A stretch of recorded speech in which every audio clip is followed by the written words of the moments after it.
Assalamualaikum warahmatullahi wabarakatuh. Kembali lagi di pembelajaran fikih, yaitu di bab 6 tentang sholat Jumat dan khutbah Jumat untuk kelas 7 MTS Al-Hidayah Purwokerto Barat. Nanti kita akan membahas tentang pengertian sholat Jumat, syarat wajib, syarat sah, kemudian ada syarat dan rukun khutbah Jumat dan sebagainya. Di sini yang pertama kita akan membahas tentang pengertian sholat Jumat. Sholat Jumat adalah sholat 2 rakaat yang dilaksanakan sesudah 2 khutbah pada waktu zuhur di hari Jumat. Kemudian hukumnya fardhu ain untuk laki-laki dewasa yang memenuhi syarat. Dalilnya ada di Quran surat Al-Jumu'ah ayat 9. Nanti bisa dibuka sendiri. Kemudian ke syarat wajib sholat Jumat. Yang pertama Islam, kemudian baligh, berakal sehat, merdeka, laki-laki, mukim atau tidak berpergian jauh, dan sehat. Selanjutnya ke syarat sah mendirikan sholat Jumat. Yang pertama, didirikan dalam sebuah tempat tinggal atau perkampungan, pedesaan, dan perkotaan. Dilakukan secara berjamaah, kemudian dikerjakan pada waktu zuhur dan dikerjakan setelah 2 khutbah selesai. Kemudian ke syarat dan rukun khutbah Jumat.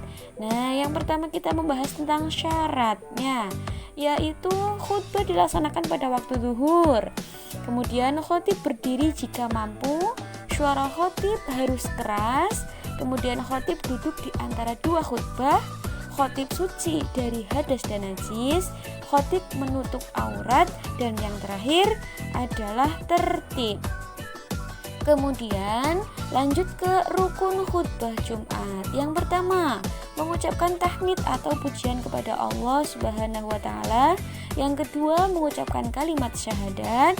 Yang ketiga, membaca sholawat Nabi. Kemudian wasiat takwa. Yang kelima, membaca salah satu ayat Al-Quran. Yang keenam, berdoa untuk kaum muslim. Kemudian ke sunnah khutbah Jumat.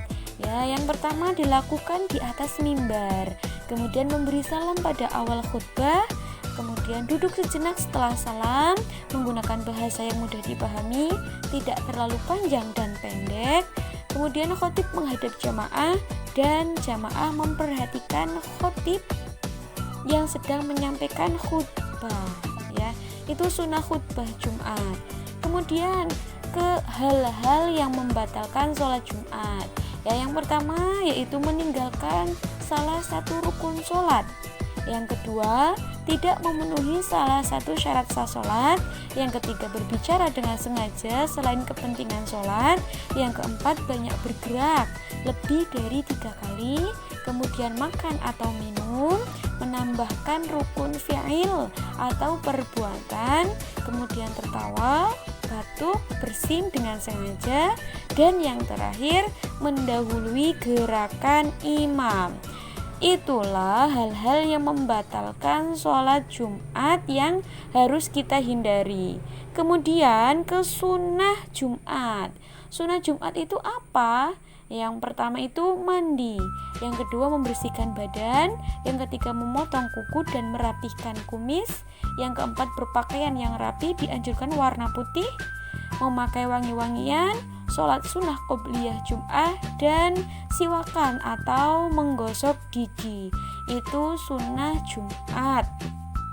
Jika dikerjakan akan mendapatkan pahala.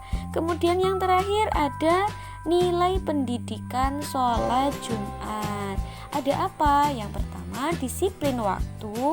Yang kedua, lebih memilih mengingat Allah Subhanahu wa taala daripada cinta dunia. Kemudian yang ketiga, nilai kebersamaan, dan yang terakhir menghargai orang lain. Nah, itulah materi pada pembahasan di bab 6 tentang sholat Jumat dan khutbah Jumat. Semoga dapat bermanfaat.